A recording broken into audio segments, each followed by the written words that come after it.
নিরামিষ আলুর দমের এই রেসিপিটা ছিল সবথেকে সহজ আর খেতেও ভীষণ সুন্দর। সবার প্রথমে কড়াইতে সরষের তেল নিয়ে নিয়েছি। তেলটা গরম হলে একে একে আমরা আলুগুলোকে ভাজতে দিয়ে দেবো। তাতে দিয়ে দেবো সামান্য পরিমাণে নুন, এতে করে আলুগুলো তাড়াতাড়ি সেদ্ধ হয়ে যাবে। আলুটাকে নাড়াচাড়া করে ভাজায় বসিয়ে রেখে অন্যদিকে একটা মিক্সিতে পেস্ট রেডি করে নেব। আদা, টমেটো, কাঁচা লঙ্কা, জিরে, ধনে এই সমস্ত উপকরণগুলোকে ভালো করে মিক্সিতে ব্লেন্ড করে নিয়ে একটা ঘন পেস্ট রেডি করে নেব। অন্যদিকে আমার আলুটাও ভাজা হয়ে এসেছে, দেখতেই পারছো খুব লাল লাল করেই ভেজে নিয়েছিলাম। এবারে একটা পাত্রে আলুটাকে তুলে রেখে দেব। এবার ওই তেলের মধ্যেই আমরা এখানে অ্যাড করে দেবো গোটা গরম মশলা। ফোড়নটা ভালো মতন হয়ে আসলে এবারে যে পেস্ট রেডি করেছিলাম মশলার, সেই পেস্টটাকে ঢেলে দেবো।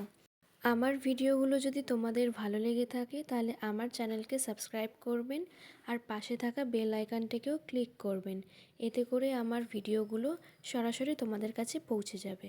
এরপর মশলাটাকে ভালো করে তেলের সাথে নাড়াচাড়া করে নেব আর তাতে দিয়ে দেবো স্বাদ মতন লবণ আর হলুদ।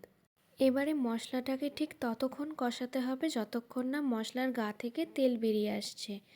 তো দেখতেই পারছো এই পর্যায়ে আমার মশলাটা ঠিক কষানো হয়ে গেছে আর কত সুন্দরভাবে আমার মশলাটা কষানো হয়েছে, মশলার গা থেকেও তেল বেরিয়ে এসেছে। এবারে আমরা আলুটাকেও এর মধ্যে অ্যাড করে দেব। এবার মশলার সাথে আলুগুলোকেও ভালো মতন কষিয়ে নেব যতক্ষণ এবার মশলাটা ঠিক ভাজা ভাজা মতন হয়ে আসছে। এবারে দেখো মশলাটা আমার কিন্তু ভাজা ভাজা মতন হয়ে এসেছে। এরপরে আমরা একটু গরম জল অ্যাড করে দেব। আমি এখানে পরিমাণ মতন ঝোল হিসাবে গরম জল অ্যাড করেছি। তোমরাও চেষ্টা করবে যে কোনো তরকারিতে গরম জল অ্যাড করার, এতে করে তরকারির স্বাদ কিন্তু দ্বিগুণ হয়ে যায়। এবারে ঝোল ফুটে আসলে আমরা একটা ঢাকনা ওপর দিয়ে চাপা দিয়ে আলুটাকে সেদ্ধ হতে দেব। এই পর্যায়ে আমাদের মোটামুটি তরকারি কিন্তু রেডি হয়ে এসেছে। এবারে ঢাকা খুলে দিয়ে আমরা এবার একটা আলু কেটে দেখে নেব যে আমাদের আলুটা ঠিক সেদ্ধ হয়েছে কি না। তো এই দেখুন আমাদের আলু কিন্তু খুব ভালো মতন সেদ্ধ হয়ে এসেছে। এবারে ওপর থেকে গরম মশলা গুঁড়ো আর সামান্য পরিমাণে আমি এখানে ধনেপাতা অ্যাড করে দিয়েছিলাম। এবারে একটু নাড়াচাড়া করে নামিয়ে নিলেই আমাদের নিরামিষ আলুর দম রেডি হয়ে যাবে।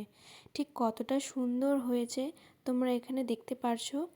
আজকের এই নিরামিষ আলুর দমের রেসিপিটা তোমাদের কাছে কেমন লাগলো কমেন্ট বক্সে নিশ্চয়ই জানাবে।